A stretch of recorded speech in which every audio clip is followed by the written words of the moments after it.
Ya, pemirsa Probolinggo TV, kembali lagi dengan saya di rumah sakit kita masih dengan Dokter Momi S. Nugroho. Dokter, kita kembali tadi ke perbincangan kita tentang faktor-faktor dari stroke yang bisa diubah dan tidak bisa diubah. Tadi yang diubah sudah dijawab ya dokter ya. Sekarang yang tidak bisa dirubah, itu gimana dok? Ini, jadi kalau faktor yang tidak bisa dirubah itu adalah satu, biasanya laki-laki mbak. Laki-laki. Gitu ya. Kedua, usia. Laki-laki maksudnya ini gender? Gender, ya betul. Kedua, usia. Ketiga, ras. Ras, Ya. ras maksudnya Ini, suku? betul, atau suku. Ras itu mungkin orang luar negeri dengan orang Indonesia itu lebih banyak stroke-nya itu kena orang yang Indonesia gitu. Oh gitu. Betul, Terus itu termasuk dari selain tiga? betul. Nah, kemudian yang keempat ini apa namanya?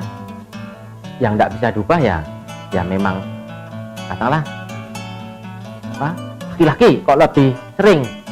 Kenapa daripada perempuan gitu. Jadi ada tiga yang tidak bisa Ada tiga, dirubah. betul. Adalah gender satu, kemudian ada usia dan juga ras. Betul. Nah, kalau kenapa lelaki itu lebih rentan dengan penyakit stroke ketimbang perempuan? Ya. Apa karena perempuan sering mengerjakan pekerjaan rumah tangga? Ya, jadi bukan seperti itu. Ya, jadi memang dari hasil survei, ya, ini memang laki-laki itu lebih sering terkena apa namanya stroke. Ya. Itu penelitiannya memang seperti itu mbak. Ya, cuma kalau perempuan, kenapa perempuan kok sering kena sakit kepala gitu? Wah, itu karena memang ada hubungannya dengan hormonal juga mbak. Hormonal. Nah, Ya, hormon estrogen. Ya. Nah, hormon estrogen kan laki-laki nggak punya, sehingga laki-laki jarang sakit kepala. Jarang. Jadi sakit kepala adalah perempuan. Okay. Tapi kan lelaki kena penyakit stroke ini yang lebih tapi membahayakan. laki-laki penyakit stroke mungkin juga ya. Ini mungkin ada hubungannya dengan gaya hidup ya. Gaya hidup mungkin laki-laki lebih banyak yang merokok daripada yang enggak itu ya. Alkoholik gitu ya. Alkoholik bisa saja. Ya, seperti itu bisa. Ya, oke. Kemudian yang kedua usia. Usia ini 65 tahun biasanya. Ya. Itu 65 tahun ke atas baru kena stroke.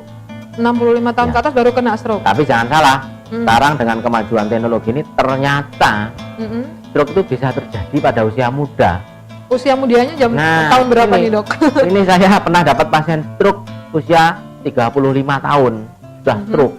Wah, ini mungkin juga sudah bergeser ini. Karena pola hidup ya sebenarnya ya dok. Atau kemajuan teknologi, mungkin juga ada yang pola hidupnya tidak bagus, istirahatnya kurang, sering begadang, sering minum alkohol mungkin, atau obat-obatan mungkin. Ada yang seperti itu bisa terjadi. Bisa. Faktor stres itu bisa nggak mempengaruhi bisa mempengaruhi jadi penyakit stroke itu bisa nggak? Nah, itu bisa, tapi ya paling hanya 1%. Nggak ada hubungannya dengan ini. Terus yang ketiga ras ya. Ras ya.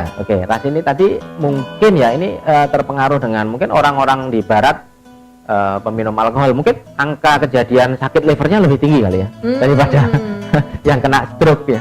Nah, kalau orang Indonesia memang angka kejadian stroke-nya lebih tinggi daripada di barat. Seperti kenapa itu dok? Mungkin dari pola hidup ya.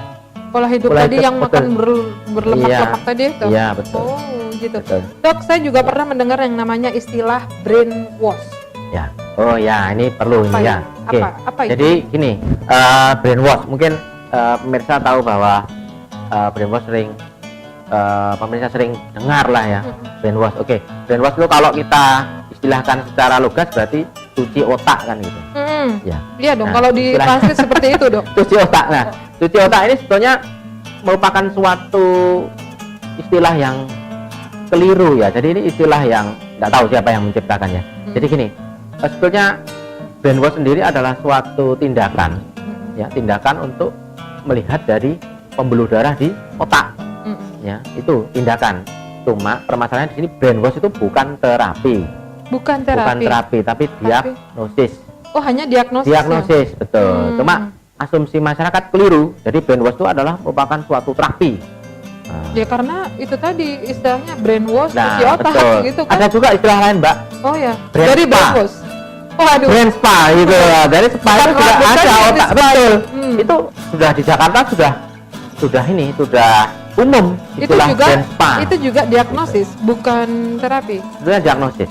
Jadi kalau kita menerapi itu kita mesti akan berdasarkan suatu diagnosis. Ya. Dan terapi itu kita sudah punya suatu guideline, Mbak.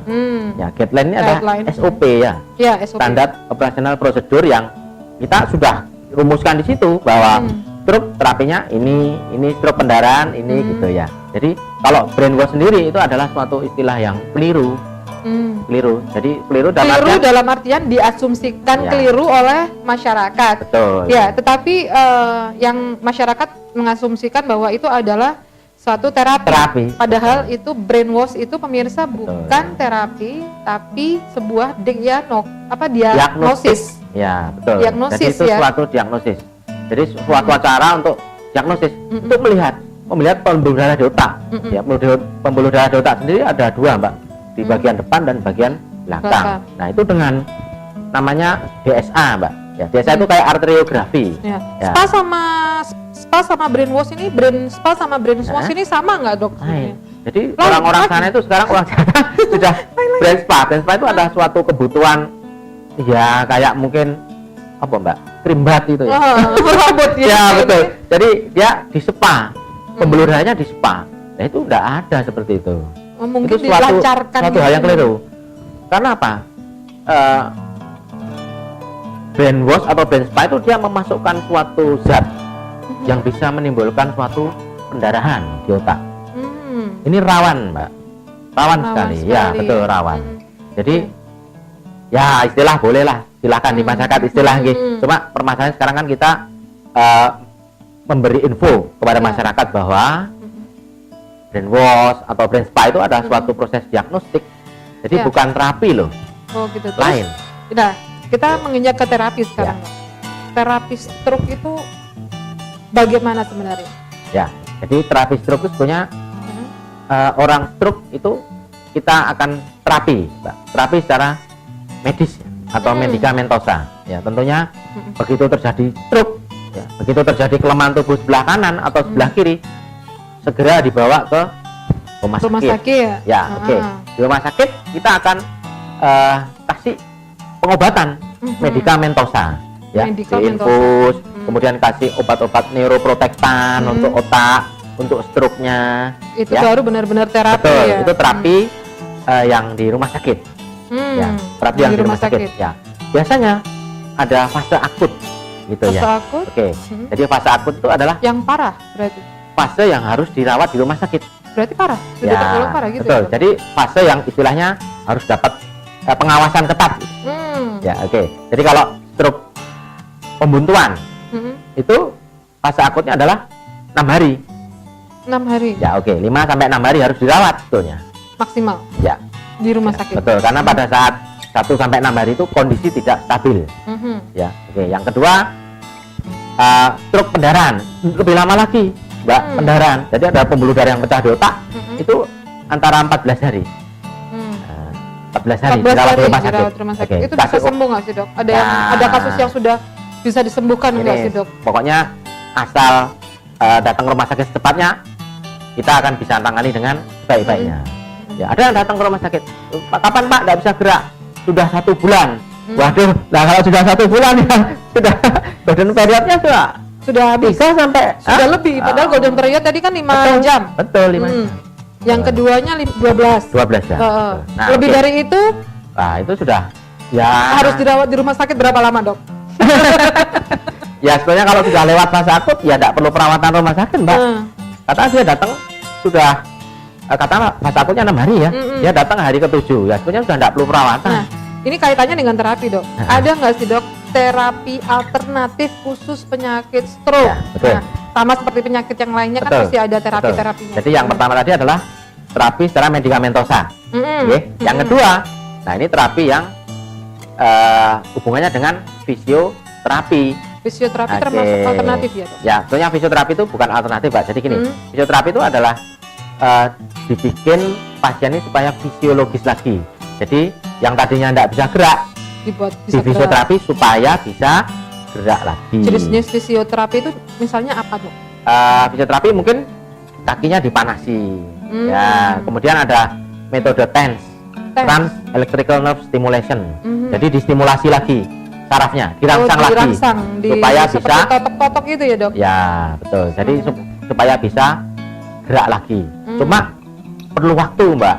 Ya, jadi pasien stroke itu harus sabar, harus telaten, harus semangat, yang penting itu, Mbak. Kalau sudah tidak semangat, waduh, itu sudah. Dokternya juga kadang-kadang semangat juga. Dokter, untuk penyakit stroke itu kan tidak hanya melalui injeksi obat ya, Dok, tapi juga untuk penyembuhannya ada yang dilakukan dengan secara operasi. Oh, ya. Kemungkinan untuk sembuh total atau sembuh lah, dikatakan sembuh ya dokternya. Setelah operasi itu berapa? Ya, jadi khusus untuk yang operasi sebetulnya adalah jenis stroke yang pendarahan, Mbak. Ya, jadi stroke yang pendarahan. Itu sudah tergolong parah? Ya, jadi kita akan ngoperasi itu juga ada indikasinya. Katakanlah pendarahannya lebih dari 30 cc. Kalau pendarahan hanya 12 cc, kita diamkan aja. Nanti dia akan terserap. Dengan golden period yang 14 hari, dia akan terserap sendiri. Terserap oleh tubuh? Terserap oleh otak sendiri. Oleh otak sendiri? Ya, tapi kalau yang lebih dari 30 cc, nah itu indikasi operasi. 12 cc tadi diserap dengan otak, maksudnya nanti ada penyumbatan lagi kalau sudah pecah atau menutup sendiri? Menutup sendiri. Jadi dia keluar dari pembuluh darah yang darahnya tadi akan terserap. Terserap sendiri setelah melewati fase akut 14 hari. Ya.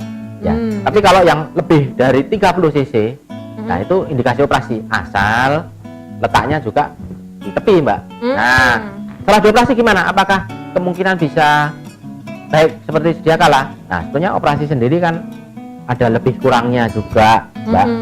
Tidak semuanya bisa dioperasi. Faktor usia juga pengaruh. Usia 80 tahun mau dioperasi, nah kadang kualitas pembuluh darahnya juga tidak seberapa bagus.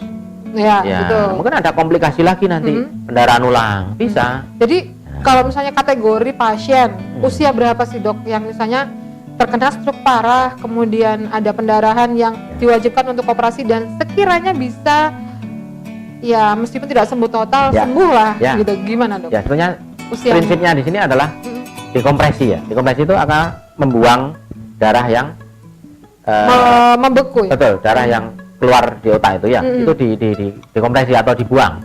Ya, nanti penekanan yang terjadi itu akan hilang, ya, sehingga diharapkan nanti bisa jalan normal seperti sedia kala. Meskipun sebenarnya baliknya katakanlah ya 90%, 95%, pokoknya dia bisa activity daily livingnya bagus, bisa makan sendiri, jalan sendiri, mandi sendiri, tidak ngerepoti orang, itu sudah bagus. Nah, bagus itu standarnya itu sudah sebetulnya. Dok, masih tentang terapi. Ada terapi tusuk ujung jari, katanya itu dapat mengeluarkan darah stroke dari otak. Ya. Benar nggak sih, Dok? Ya, ini saya juga pernah dapat sebangsa seperti itu ya. Jadi bila terjadi stroke bla bla bla, nanti ditusuk ujung jarinya mengeluarkan darah. Itu juga saya tidak bisa mengerti ya. Kadang itu kalau menurut saya bukan ya, Mbak, bukan termasuk itu ya, karena sebenarnya yang terjadi pendarahan kan yang dari stroke kan di otak ya. Lah kenapa kok yang ditusuk ujung jari gitu loh? Kan harusnya ya di otaknya gitu. Logikanya.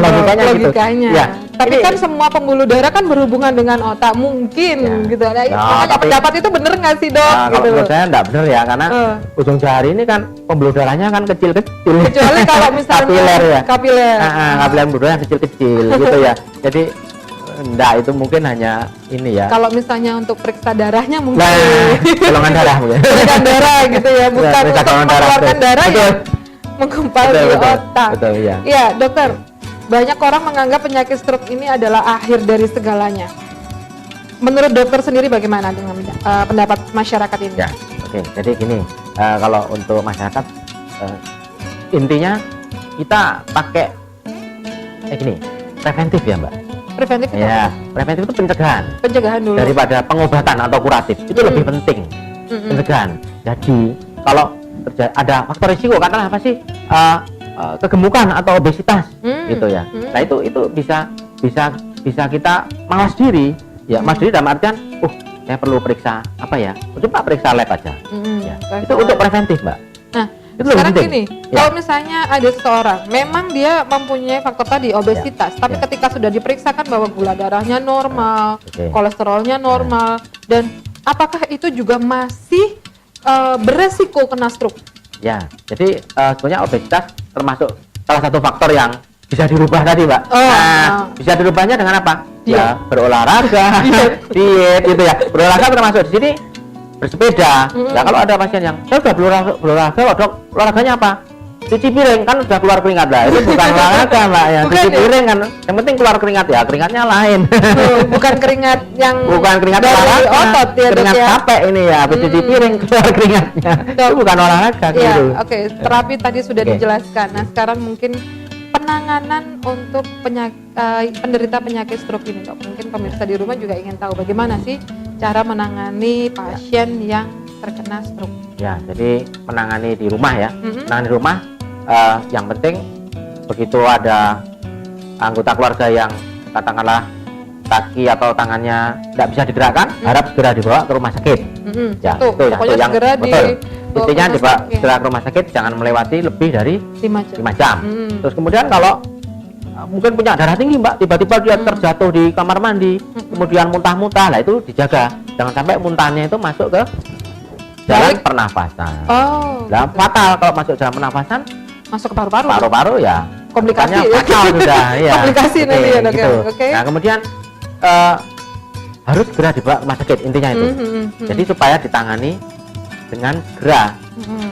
Nah, berkaitan dengan penanganan dan harus segera di rumah sakit. Nah, lagi-lagi karena kita berbicara dengan Rumah Sakit Waluyo Jati Keraksaan. Nah, fasilitas yang ada di Rumah Sakit Waluyo Jati Keraksaan untuk pasien stroke Ya, apa saja, Dok? ya. Jadi fasilitas di Rumah Sakit Waluyo Jati kita sudah mempunyai ICU, ICU. Intensive Care Unit. Jadi untuk pasien-pasien stroke yang akut, nah itu harusnya masuk ke ICU. ICU. Karena nanti dia akan mendapat perawatan yang intensif. Ruangannya sudah Betul, ruangannya sudah ada. banyak monitornya, sudah komplit. Sudah komplit. Betul, ya di ruangan ICU. Ya, kemudian setelah 2-3 hari stabil, baru kita pindahkan ke ruangan. Ya, ruangan kebetulan di Rumah Sakit Waluyo Jati ada ruangan kelas 1, kelas 2, kelas 3. Ya, betul. Ya, Nah, betul. terus untuk laboratoriumnya Ya, sendiri. untuk laboratoriumnya juga sudah lengkap. Kita akan Hmm. bisa di situ. Jadi apapun untuk penanganan penyakit stroke itu Betul. sudah bisa dilakukan di Rumah Sakit Betul. Waluyo Jati sendiri. Bisa. Terus kemudian ada satu yang kurang. Apa, Dok? CT scan. Oh, Nah, kita CT belum punya scan. CT scan. Nanti kita akan usahakan ada CT Ada. scan. Tapi Ya, akan ada. akan ada. Oh, Ya, nanti akan betul. ada. Jadi tidak perlu khawatir lagi perlu ya khawatir lagi, untuk betul. pasien penyakit stroke. Jadi semuanya dibawa. sudah bisa Ya, dilakukan di Rumah Rumah Sakit Sakit Waluyo Jati. Nah, Dok, ini mungkin pertanyaan terakhir dari saya. Bisa disampaikan juga mungkin kepada masyarakat tentang tips mencegah penyakit stroke. Ya. Tipsnya, Dok, dari dokter. Oke. Disampaikan Oke. mungkin? Ya, jadi bagi pemirsa untuk tips mencegah stroke adalah